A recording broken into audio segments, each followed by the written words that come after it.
televidentes, 7 de la mañana, estamos listos para iniciar Noticias 7 este viernes 24 de marzo del 2013. Bueno, estamos equipo completo, listos para entregarles la más completa información. ¿Cómo están, compañeros? Carolina, Andrea, Lautaro, buenos días. Con mucho frío el día de hoy. Muy buenos días, Meche, Carolina, Lautaro. Gracias por quien nos sintoniza a esta hora de la mañana. Tenemos información importante, sobre todo la que ha ocurrido la tarde y noche de ayer. El SNAI ha declarado como prófugo a JR. Ya le explicamos más adelante por qué. Buenos días, compañeros y amigos televidentes. Y en el ámbito político también tenemos noticias y muchas novedades, porque ayer finalmente los proponentes del juicio político al presidente Guillermo Lasso entregaron nuevamente la petición con las correcciones solicitadas por el CAL, que se reúne esta tarde para la revisión. Pero hay quienes dicen en el legislativo que aún hay errores que revisar. Vamos a contarles más adelante. Compañeras, buenos días. Qué gusto compartir esta mañana de viernes fría y lluviosa, como bien lo dice Andrea. De hecho, a mis espaldas en este momento hay una fotografía de cómo se encuentra el sur de Quito, la Magdalena. Estamos viendo, por favor, producción, si me ayuda para mostrarle a los amigos televidentes. Mire ustedes cómo está nublado completamente. Este es el panorama, espesa. La neblina, la llovizna. Bueno, así que como hay todo ese tema del cambio climático y los problemas que se podrían venir en el segundo semestre, porque el fenómeno del Niño, señores y señoras, posiblemente se vuelva a repetir. Tenemos toda la información y sobre todo lo que ha pasado también en Guayaquil. Bueno, y por eso más adelante estaremos dándoles alternativas como la hora del planeta para este día sábado. Estén pendientes de eso. Les hacemos una cordial invitación para que nos sintonicen a través del telegrafo.com.es, Pública FM y también a través de nuestras redes sociales. Bienvenidos nuevamente. Aquí iniciamos.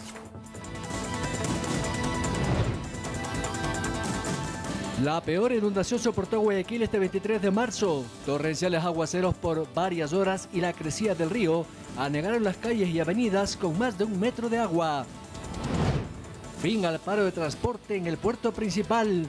Tras negociaciones entre delegados del gobierno central y los dirigentes de la transportación urbana que exigían 40 centavos de incremento.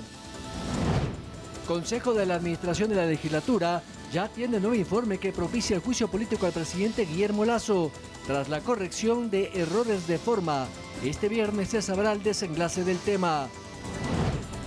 Empezamos haciendo una revisión de lo que ocurre en nuestro país. Una jueza de Guayaquil revocó el beneficio de prelibertad del cual gozaba Junior Roldán, alias Junior, cabecilla de los choneros, y se lo declaró como prófugo de la justicia. Así lo informó la noche del jueves el Servicio Nacional de Atención a Personas Privadas de la Libertad. El propio SNAI fue el que el 17 de marzo presentó un pedido de revocatoria con el fin de que se retire a Roldán el beneficio de prelibertad que, recordemos, él gozaba y que le permitió salir de prisión el 14 de febrero, es decir, hace más de un mes. Y así, con esto se emitió una resolución por parte de la jueza de la Unidad Judicial Especializada de Garantías Penales. Entre los argumentos que el SNAI presentó en su solicitud y que fueron acogidos por la magistrada está el hecho de que el líder de los choneros incumplió la medida del uso del dispositivo electrónico, así como no haber acatado la disposición de recibir atención psicológica. Hay que recordar, la defensa de Roldán apeló la decisión, pero el SNAI aclaró que aquello no detiene la revocatoria dictada por la jueza de Guayaquil. Ahí estamos viendo entonces ya en pantalla el tuit de la Corte Provincial de Justicia del Guayas, en donde se dice que se ha declarado prófugo de la justicia luego de que se le revocara el beneficio de prelibertad. Pero hay que, como les decía, recordar, Roldán resultó herido durante una balacera ocurrida en un billar del cantón El Triunfo en Guayas, en la que 5 personas fallecieron y otras 4 resultaron heridas producto del cruce de balas entre bandas criminales. Según la policía, el atentado fue dirigido hacia el cabecilla de los choneros, quien presidía en ese entonces en El Triunfo, y fue perpetrado por la banda Los Lobos. Luego de aquello se lo trasladó a una casa de salud y luego no se sabe su paradero hasta el día de hoy. Por este hecho, la alcaldía local decidió declarar en estado de emergencia al cantón por 15 días, prohibiendo el funcionamiento de bares y circulación en carros con vidrios polarizados, entre otras medidas, justamente para precautelar la seguridad en esta zona luego de estos incidentes entre bandas criminales. Con esto entonces la policía ya puede buscar a Roldán y si lo encuentran, detenerlo, porque entonces ya hay esta decisión judicial Roldán, como ya lo dijeron, líder de los choneros, prófugo de la justicia, una vez más, tiene 2 sentencias por asesinato, estuvo en la penitenciaría del Litoral, en Guayaquil, desde hace casi ya 9, 8 años, 2014 exactamente. Entonces es uno de los blancos de la policía, en este caso, más importantes de capturar, por lo que él implica, sabíamos que estaba en Guayaquil, seguirá allá, eso todavía no se lo conoce, ojalá haya noticias en las próximas horas, efectivamente. Muy bien, y hablando del tema de seguridad, esta madrugada se reportaron incidentes en el Centro de Privación de Libertad de Loja. El SNAI ya ha dicho que ha activado todo su protocolo para poder controlar la situación. Aún no hay a detalle qué es lo que ocurrió, cuál fue el problema dentro de la cárcel de Loja. Sin embargo, es una noticia casi de última hora. Si me ayuda, por favor, producción, con el Twitter del SNAI, que hace menos de 15 minutos lo había puesto, ahí lo tenemos. Gracias a la activación de los protocolos de seguridad frente a incidentes suscitados en Loja, informamos que este centro se encuentra ya bajo control del personal de Policía Nacional. Manténgase informado por fuentes oficiales, es lo que recomienda la autoridad, el SNAI.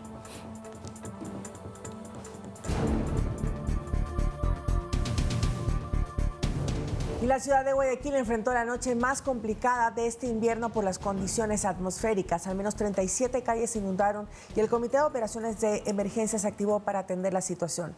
Afortunadamente no hay víctimas mortales, heridos ni damnificados que necesiten albergues. Espérate, ayúdame. La incesante lluvia de la noche del miércoles en Guayaquil, la más intensa de los últimos días, provocó que la urbe amaneciera así, inundada.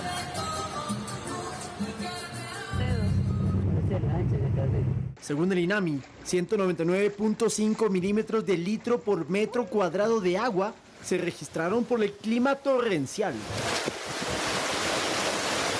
El responsable, el invierno, que produjo 3 cosas sobre la urbe: intensas lluvias, tormentas eléctricas y subida de marea.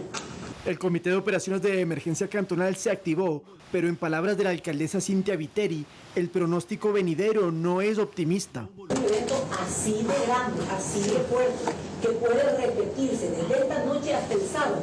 Esa es la información que tenemos del INAMI. 250 bomberos se desplegaron por la ciudad junto a 300 funcionarios de Interagua para destapar las alcantarillas, otra de las causas para que las calles estén anegadas. Los sectores más afectados son Urdesa, Suburbio, Vía Adaule, Alborada, Samanes, Guayacanes y Juantán Camarengo, para un total de 37 calles con acumulación de agua.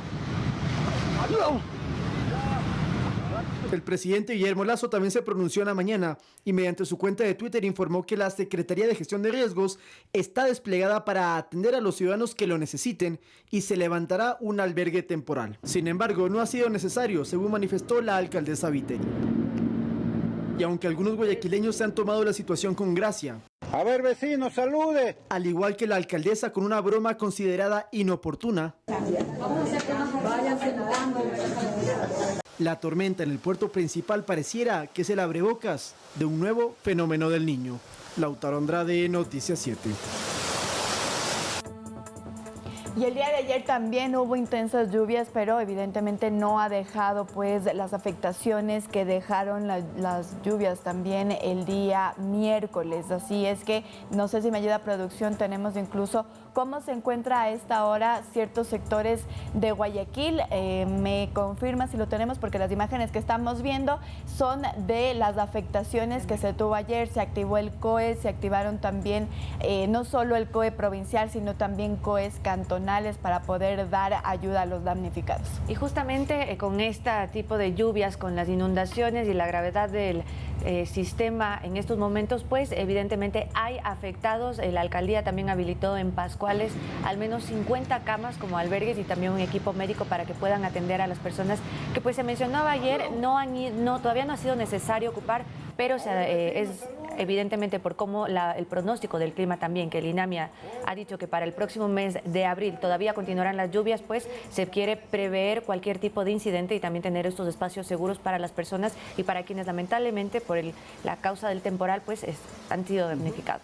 Hasta el sábado se prevé que llueva muy fuerte en Guayaquil. En esta primera instancia, hasta el día de sábado, y no solamente en Guayaquil, hay que puntualizarlo, también en todo el litoral, es decir, la provincia del Oro, que es una de las afectadas, los ríos también podrían continuar con esta intensidad, pero anoche hubo un comunicado del INOCAR, que es el Instituto Oceanográfico de la Armada Nacional, que tras un análisis de lo que pasa con el clima, sobre todo en nuestro país, han mencionado, y lo voy a leer textual, que de continuar el calentamiento de la temperatura superficial del mar en la parte oriental del Pacífico, es probable, escúchese bien, que la estación de lluvias se extienda en la zona costera y que a partir del segundo semestre del año, es decir, pasado junio, se presente un nuevo evento de El Niño. Entonces, la situación que en un comienzo pensamos que iba a durar hasta mediados de marzo, y lo estamos observando, gracias producción, podría llegar inclusive al segundo semestre. Y recordemos que el fenómeno del Niño es algo de considerable magnitud, lo dijo inclusive la alcaldesa Viteri, las lluvias de estos días son comparables a las del 82 y del 98 cuando hubo fenómeno del Niño. Eso lo había dicho, y también la alerta, hay que decirlo, es no solamente para Ecuador, es regional por el tema del fenómeno del Niño, pero además justamente el INAMI decía y que el incremento de las lluvias puede tener varios efectos como el desbordamiento de ríos e inundaciones, pero esto será a partir de los últimos días de marzo y durante el mes de abril, esto según el último reporte que dice el INAMI, así que pues tenemos que estar preparados. Aquí en Quito ya lo sentimos, ¿no? Durante toda la noche tuvimos una lluvia bastante intensa que se mantiene hasta pues ahorita, 7 y 8 de la mañana, continúa lloviendo. Sí, lloviendo, justamente eso es lo que hay que prepararse también, como lo que ocurrió en el puerto principal, ¿no? No solamente según este mal temporal, sino también la marea alta, que esto fue un factor determinante para esta inundación en el puerto principal, que subió el metraje del agua de 4.80 a 5.10, pues sumado a las fuertes precipitaciones, fueron los resultados que se están viendo. Una cosa así, para acabar el tema de Guayaquil, en el reportaje inclusive mostramos imágenes del aeropuerto.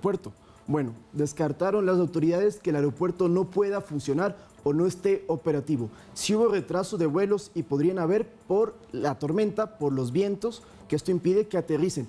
Pero la pista como tal está habilitada, no hay mayores problemas, pese a que vimos que en una callecita de la terminal aérea pues sí había una inundación considerable, bueno, pero sí funcionando. Buen drenaje, ¿no? Es importante justamente hace 4 horas el INAMI puso en sus cuentas, en sus redes sociales, del pronóstico para el día de hoy. Me voy a permitir leerlo. Dice: se esperan lluvias y tormentas en las primeras horas de este viernes y estribaciones de cordillera occidental y oriental de la región interandina. Además, esperan que las lluvias más intensas alcancen entre 20 y 40 milímetros o litros por metro cuadrado. Es lo que ha dicho el INAMI hace 4 horas, lo publicó en sus redes sociales. A resguardarse entonces este fin de semana, es lo que tenemos que hacer para cuidarnos también, ¿no? Vamos a continuar, cuando son exactamente las 7 de la mañana con 13 minutos. Les contamos que un fallecido, más de 2.000 afectados, es el saldo del fuerte invierno, esto en la provincia de Los Ríos. Ya el presidente Guillermo Lasso dispuso el financiamiento a la prefectura para atender la emergencia. Por disposición del presidente de la República, el ministro de Economía deberá proveer liquidez financiera a la prefectura de la provincia de Los Ríos para atender los estragos por el invierno, donde ya se han registrado 61 emergencias entre inundaciones, desbordamiento de ríos y deslizamientos de tierra. Producto de ello, una persona falleció y 2.282 personas han resultado afectadas. Hay afectación en 534 viviendas. Tenemos 11 viviendas destruidas, hay básicamente afectación en las vías. A causa del temporal se fue abajo el puente de la Vitalia en el cantón Montalvo por el colapso de sus bases. Aquí se dijo que será intervenido. El Ministerio de Obras Públicas, en conjunto con el Colegio de Ingenieros, el Cuerpo de Ingenieros del Ejército, lleva a cabo la obra con financiamiento del gobierno. Según el primer mandatario, existe una deuda de obras en el cantón Montalvo y Babahoyo. Por eso se brindará financiamiento para resolver los problemas de estas localidades. El del BEDE, del Banco de Desarrollo, poder financiar proyectos de agua potable, proyectos viales, tanto urbanos como rurales, para poder sacar adelante a la provincia. En temas de seguridad, dijo que en la provincia de Los Ríos se llevan a cabo operativos llamados CAMEX, que son trabajos en conjunto de las Fuerzas Armadas, de la Policía Nacional, para la incautación de armas, porte ilegal de armas, en la provincia. La mayoría de afectados pertenecen al cantón Montalvo y existen también centenares de damnificados en Vinces, Baba, Palenque, entre otros. Edison Saavedra, Noticias 7. Bueno, además del fuerte temporal que experimentó el puerto principal el día de hoy, vamos a revisar un poco lo que ocurrió también antes con el transporte público urbano. Recordemos que hacia la tarde pues ya se solucionó este problema, pero tenemos la información previamente a esta resolución de las autoridades. Ese era el panorama en uno de los puntos con más afluencia de pasajeros, la terminal terrestre de Guayaquil, con decenas de usuarios en espera de movilizarse desde muy temprano, pero no podían hacerlo por el paro de transportistas, no habían unidades. O sea, sí se escuchaba del paro, pero o sea, no estaba concreto, pues yo voy como para el Hilton Colón, pero no hay cómo transportarse. ¿Ahora cómo se va a movilizar? A ver cuánto cuesta un taxi para ir para allá.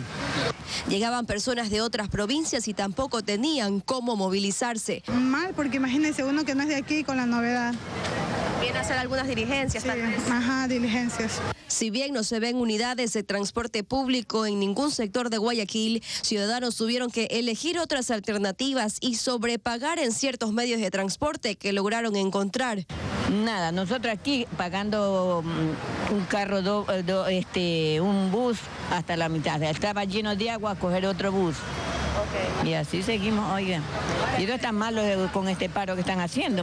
Mientras la ciudadanía clama el servicio público, integrantes de la FETUC realizaron una paralización para buscar vínculos con autoridades de gobierno. En un momento vamos hacia el Palacio de Justicia porque voy a entregar firmemente con el abogado de todos los transportistas nuestro derecho en acción de protección y medidas cautelares.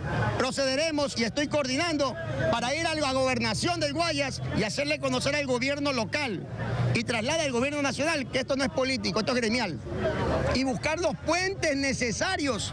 En redes sociales se manifestaban las formas de movilización en decenas de habitantes. Y como lo había ya adelantado Meche, bueno, lo que veíamos de ese reportaje es de cómo amaneció la ciudad de Guayaquil el día de ayer, pero en horas de la tarde el gobierno central informó que como resultado del diálogo con el gremio del transporte se acordó levantar la paralización de buses. La gobernación del Guayas participó en una reunión para convencer a los transportistas de reanudar el servicio, principalmente por las afectaciones climáticas. El próximo 5 de abril se mantendrá una reunión entre la gobernación, el alcalde electo Aquiles Álvarez y los transportistas para delinear futuras acciones. En la reunión de ayer también me parece que hubo la participación del alcalde electo. Lo que sí se mencionó es que a las 3 de la tarde iba a reanudarse el transporte público, sin embargo, a las 5 de la tarde se pronunciaron pues del gremio de transportistas del Guayas diciendo que el transporte se iba a reanudar el día de hoy desde las primeras horas de la mañana. Esperemos pues que así sea, también esperamos su reporte porque estaba intermitente el transporte. Anoche en Guayaquil todavía no existía transporte público en las diferentes zonas de la urbe porteña. Esperemos pues que esto llegue a buen término porque insisten en que se haga este aumento de la tarifa de transporte público, pero también los pasajeros, por otro lado, cuestionan muchísimo la calidad y eso no solo ocurre en Guayaquil, se cuestionó en otras ciudades como en Quito, ¿no? Y peor en estos días, con una paralización de estas, que la gente, aparte que llueve, no puede movilizarse. Y es lo que le dijeron las autoridades, tanto las electas como el gobernador, a los transportistas. Vean el temporal que sufre Guayaquil. La gente no puede salir de las casas y como que se va caminando, mire cómo llueve, no se pueden paralizar. Ya les dijo Cintia Viteri que no va a subir el pasaje. Espérense un mes que asume Aquiles Álvarez y ahí conversamos, pero no le hagan daño a la población. Es lo que dijeron las autoridades y el gremio transportista dijo, ok, tienen razón, vamos a esperar. Estamos todos afectados por las lluvias, podemos aguantar un poco más. Como dices, Carolina, Guayaquil es una más de las ciudades que están con sus transportistas exigiendo que suban en 10 centavos el pasaje. Recordemos que en Ambato pasa exactamente lo mismo. 7 de la mañana, 19 minutos. En breve nos vamos a una pausa. Al menos 8 casos de violencia sexual en el sistema educativo se han registrado entre el 2022 y el 2023. Les tenemos los detalles en pocos momentos. Continuamos con más información, amigos televidentes y oyentes. A pocas horas de finalizado el plazo, los proponentes del juicio político del presidente Lasso presentaron el documento con cambios ya hechos tras algunos errores identificados en el proceso de calificación. Este día viernes se reunirá el Consejo de la Administración Legislativa CAL para nuevamente revisar esta solicitud, paso previo a su envío a la Corte Constitucional. La solicitud de juicio político fue ingresado a las 14 horas con 36 minutos de este jueves 23 de marzo en el sistema digital de la Asamblea, a pocas horas de fenecer el plazo dado por el CAL para los ajustes necesarios en el documento, aunque en el legislativo ya dicen que incluso con las correcciones siguen habiendo errores. Para subsanar un error invoca otro error o con otro error y se convierte en una bestialidad jurídica. Una asambleísta invoca una sentencia de la Corte Constitucional sobre la producción de alimentos balanceados para animales. No puede ser que entre 47 más 15 más 10 y tanta asesoría no hagan una demanda bien. Pero también entre los pasillos de la Asamblea hay quienes apuntan a que el plazo ya se cumplió y el pedido se cayó.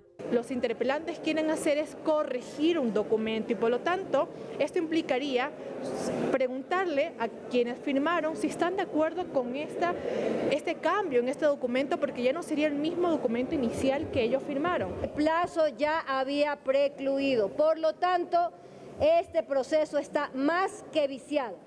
En todo caso, el Consejo de la Administración Legislativa ya fue convocado para este viernes de forma virtual a las 14 horas 20 minutos para reunirse, analizar y calificar este pedido haciendo un repaso de los requisitos de forma y, en caso de estar en regla, enviarlo a la Corte Constitucional.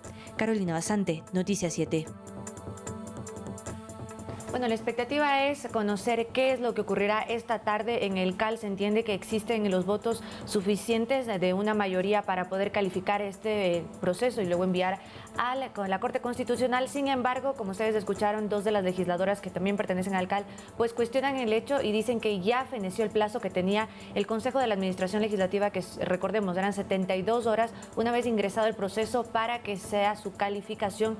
Pues ya han pasado muchos días más, pero aquí hay este espacio que se dio entre subsanar, corregir y hacer cambios, que dicen que si hubo cambios, pues ya no corresponderían a al documento inicial que fue respaldado por 59 legisladores y tendría que iniciarse de nuevo el proceso para recoger estas firmas de apoyo.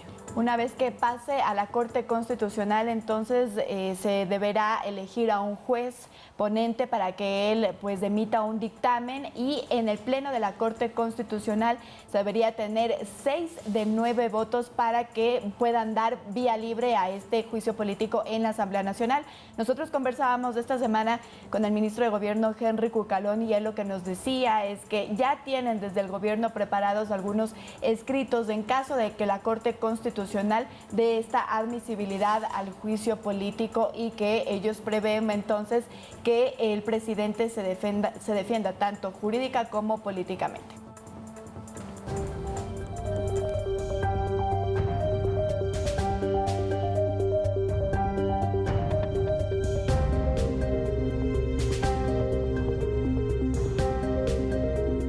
Al menos 8 casos de violencia sexual en el sistema educativo se han registrado entre el 2022 y 2023, según reporta la iniciativa de rescate escolar. Esta problemática se suma a otros tipos de violencia en las aulas ecuatorianas. Veamos.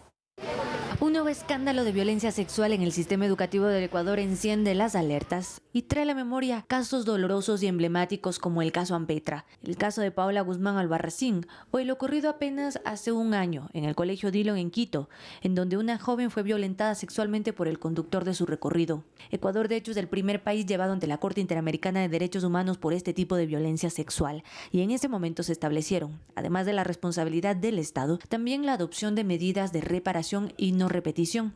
Esto último, uno de los aspectos que queda pendiente.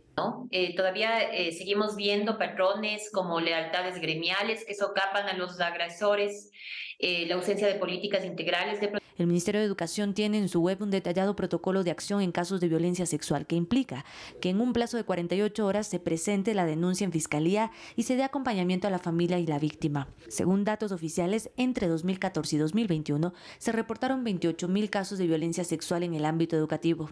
Por su parte, la iniciativa Rescate Escolar mantiene un registro más actualizado y en sus datos, entre 2022 y 2023, dicen, ya suman 8 casos graves. Y hablo, por ejemplo, de niños violentados por un psicólogo en Cuenca, 13 niños. Hablo de niñas en una escuela rural de Santo Domingo, 30 niñas.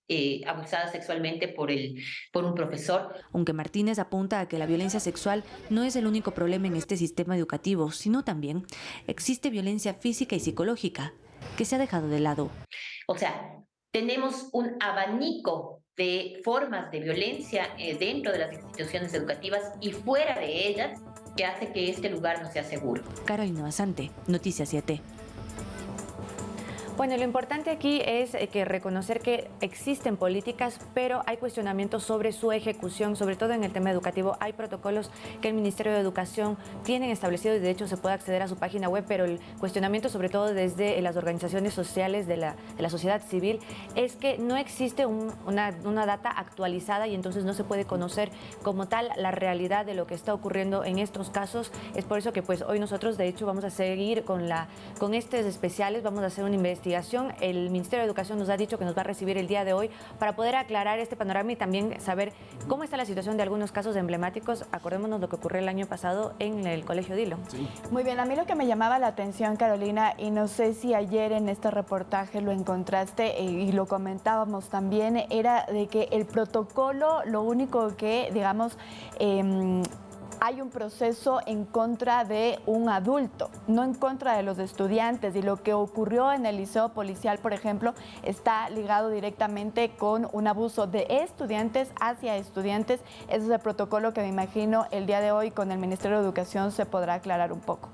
Así es, porque de hecho lo comentábamos, y es que el protocolo está establecido sobre todo en casos porque se sobreentiende, o la mayoría de casos, pues el abusador es una persona adulta, una persona que está en posición de poder. Y dentro de este análisis también que se hace, el Ministerio de Educación ha mencionado que uno de los impedimentos y que obstaculiza o que es un estorbo dentro de este proceso de no repetición son las acciones legales que se utilizan y que muchos docentes que han sido investigados o que están siendo señalados en estos casos utilizan acciones de protección para volver a sus trabajos y se les concede. Y además que los padres critican, dentro del protocolo se dice que a la víctima siempre se la escucha y se ponen del lado de la víctima, hay que defender a la víctima. Pero ha sucedido en varios casos que hemos comentado en esta mesa que las autoridades del colegio parecería que respaldan o que no se ponen completamente a favor de la persona que está denunciando por diferentes motivos. Inclusive ha habido intentos de suspender a los rectores de estos colegios porque los padres dicen que no hay confianza. En todo caso, y hablando en positivo, una de las situaciones que marcaron un precedente es la sentencia penal de 29 años de cárcel y 4 meses al conductor de una buseta escolar en el Colegio Dillon, como tú lo dijiste, que abusó sexualmente de una joven a la que le dio una bebida, luego la habría violado dentro de la buseta. Este hombre fue detenido y este es el caso que yo creo que da el pie a que la gente empiece a hablar del famoso protocolo que estamos comentando. Bueno, 7 de la mañana, 29 minutos. Compañeros, es momento de irnos a una breve pausa y estará de inmediato con nosotros el coronel Olger Marcelo Cortés, comandante de la subzona de Esmeraldas, para hablar sobre el tema de seguridad en la provincia. Regresamos. Bueno, sí, para ya finalizar, cuando son exactamente las 7:57 minutos, queremos contarles que en Ecuador y también en el mundo se celebra la Hora del Planeta este día sábado 25 de marzo para así poder frenar el desperdicio de alimentos. En el país se botan cerca de 1.000 toneladas de comida al año. Vamos a ver. La Hora del Planeta se convirtió en una de las acciones ambientales de la sociedad más grandes del mundo, que se realiza el último sábado de marzo. El objetivo es llamar la atención ciudadana y de los gobiernos sobre temas ambientales. Este año el enfoque es el desperdicio de los alimentos. La mayor tasa de deforestación que se da en el Ecuador, que alcanza entre los 60 y 80.000 hectáreas por año, se realiza para producir alimentos, para producir agricultura, ganadería. A ello se suma otra problemática. En el país se botan a la basura el 40% de alimentos que compramos en mercados y supermercados. Esto representa casi 1.000 toneladas de comida desperdiciadas al año y eso tiene un costo económico, más de 350 millones de dólares le cuesta al país. Al menos el 40% de la población no tiene acceso a una buena alimentación y 1/3 de niños posee desnutrición crónica, explica Tarcisio Granizo, director de la ONG WWF. quien manifiesta que con el ánimo de levantar una voz por este tema, el sábado 25 de marzo se efectuará el tradicional apagón de luces y usted desde casa se puede unir. Apagar la luz durante una hora de 8:30 a 9:30 de la noche. Esto es algo que se hace en todos los países del mundo. Pero también puede ser parte del cambio con pequeñas acciones al cocinar. Por ejemplo, restos de hortalizas que piensa que no los va a utilizar le pueden servir. El chef Esteban Tapia nos da un tip. Yo puedo poner a hervir agua, una ollita pequeña, y ahí voy poniendo las cáscaras de la zanahoria, las primeras hojitas de la cebolla, la parte verde si no la vamos a usar o si no nos gusta. Y dejamos que esta agua se cocine un ratito, va a tomar mucho color, mucho sabor. Y después, cuando vamos a hacer la sopa o vamos a hacer, no sé, un seco de pollo o un guiso, y en vez de poner el agua directamente de la llave, ponemos ese caldito que hemos hecho. ¿Qué suele hacer con las cáscaras de la papa? Le damos una opción. En lugar de botarlas, las lavo bien, las pongo en una bandejita de horno con un poquito de sal y un chorrito de aceite, les mezclo y les meto al horno. Y luego esas cáscaras quedan súper crocantes. Si tiene frutas o verduras que siente que se le están dañando y las piensa botar, no lo haga. La ONG WWF en su página web le da una alternativa. Se trata de varias recetas que sin duda le harán aprovechar al máximo sus compras. Recuerde que el cambio empieza en casa. Olga Velasco, Noticias 7. Efectivamente, de 8:30 a 9:30 tendremos el día de mañana, sábado 25 de marzo, que apagar las luces en pro de nuestro planeta, de la conservación del cuidado y para poder estar listos para el 2030 y poder tener así por muchos más años nuestro planeta. Nos despedimos. Buen fin de semana. Sí. Buen fin de semana. Nos quedamos calentando. Conchito Vera, exactamente. Gracias. Bye.